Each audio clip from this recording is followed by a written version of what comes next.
When I moved to Los Angeles, I threw myself into getting as much feedback on my writing projects as possible. I joined writing groups, I paid extra for notes on competitions I entered, I swapped scripts with peers, I sat through months of workshops at UCLA's professional screenwriting program. I hired a screenwriting coach, and I even shared drafts with producers who were willing to read them. It was everywhere I turned, this culture of notes, and I thought the more I exposed myself to it, the better I would get. But taking notes is its own art form, and it's one I didn't fully understand at the time. Part of it was ego, of course. Nobody likes hearing their work picked apart by strangers, but it went deeper than that. When you've just finished a draft, you're completely entangled in the world you've built. You see it as an intricate machine where every part connects to every other. And when someone says one line, one scene, or one character doesn't work, you can't even imagine how to change it without ripping the whole thing apart. That was my problem with my early drafts of Stargazer. Acts 1 and 2 had a strange, slightly uncanny atmosphere for sure. Desert landscapes, odd, broken characters, a sense of danger and mystery. But it still felt grounded. In the third act, I decided to push the allegory I had been shaping to the max.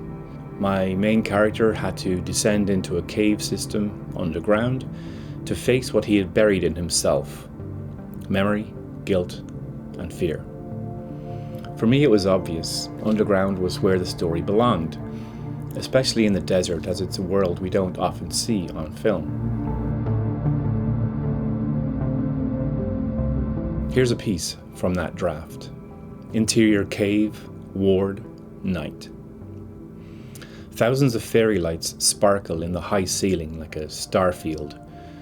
The walls strung with hundreds of eye-shaped amulets. Several occupied beds form a circle around a white cross on a rock mound. In them are emaciated people attached to blood pouches.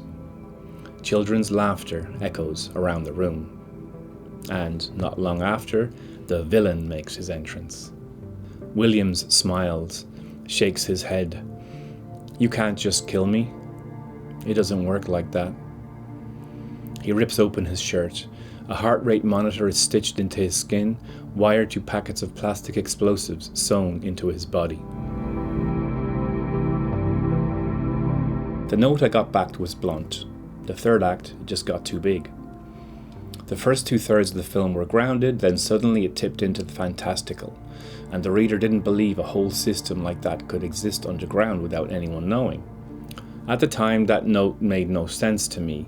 The cave wasn't a flourish for effect, it was the very heart of what I was building.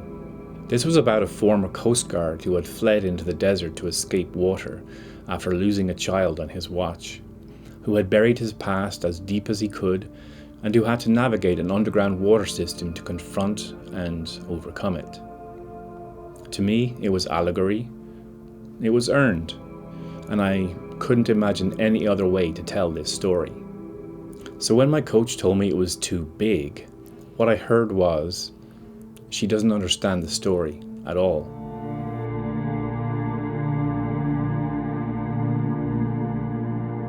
With distance, I can see what the notes were trying to tell me. It wasn't that the cave setting itself was a mistake, it was that I had stuffed too much into it.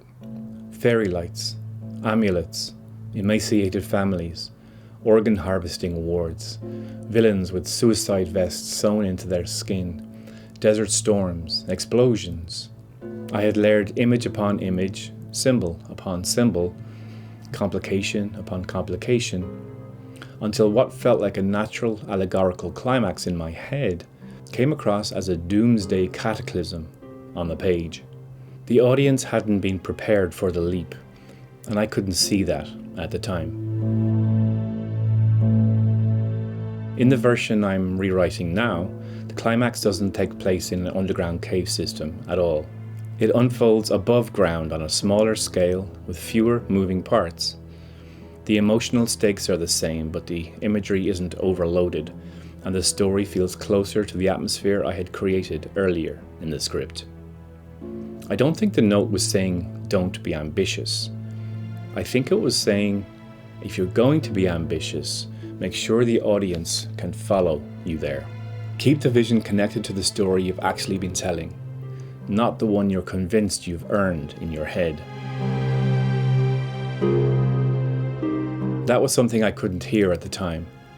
And that's the strange thing about finished work. It doesn't always reveal its meaning when you write it.